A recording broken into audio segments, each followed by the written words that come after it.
So for religion today, you're going to be taking a quiz. It's going to be on Google Forms, so it's a little different than your usual type of quiz, but I wanted to try it out and see how it worked. The quiz is not going to be on all of Chapter 18. It's only going to be on pages 208 to 211, the pages that we've read so far.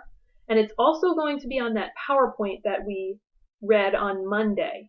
I have attached all of the pages and the PowerPoint again to today's lesson so that they're easier to kind of pull up and see right away.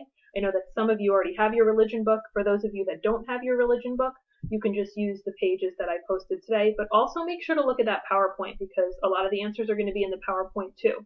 So you really don't have any excuse to do poorly on this because the answers are either in the book or on the PowerPoint. I'm not really trying to confuse you in any way. This is really a good test run for a Google Forms assessment. Once you answer all of the questions, whether they're short answer, multiple choice, make sure you write your name. It asks for your email address as well. Make sure you're using your Holy Family email address.